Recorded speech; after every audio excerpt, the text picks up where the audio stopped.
స్వాగతం. నేను మీకు ఈరోజు టమాటా పప్పు చూపిస్తున్నాను. ముందు తాలింపు గింజలు వేసాను, తర్వాత దీంట్లో కరివేపాకు వేస్తున్నాను. కరివేపాకు ఎప్పుడైనా కూడా తాలింపులో వేసినట్టయితే దాని గుమగుమలు ఎక్కువ ఉంటాయి. సో ఇంగువ వేస్తున్నాను. తర్వాత టమాటాలు వేస్తున్నాను.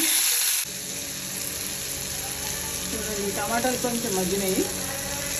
దీంట్లో చింతపండు రసం వేస్తున్నాను. తర్వాత సరిపడా ఉప్పు, కారం, పసుపు, కారం, కొద్దిగా రుచి కోసం మీరు ఎప్పుడైనా కూడా టమాటా కూర వేసినా లేకపోతే పప్పు చేసినా ఏం చేసినా కొంచెం బెల్లం కానీ చక్కెర కానీ వేయండి, ఎందుకంటే చాలా రుచికరంగా ఉంటుంది. ఉప్పు,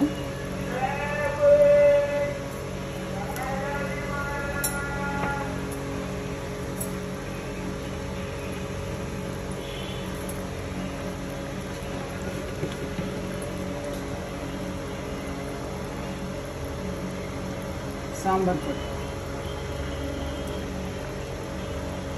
ఇవన్నీ ఇంట్లో చేసినవే.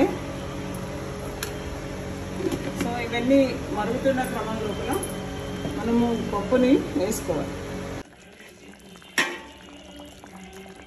దీంట్లో కొత్తిమీర వేస్తున్నాను.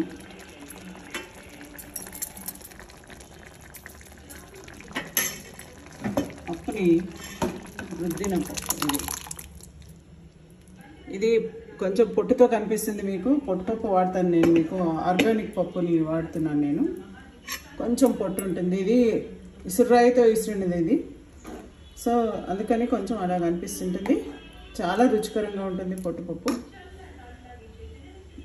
ఇది కొంచెం మరిగితే అయిపోయినట్టే టమాటా పప్పు.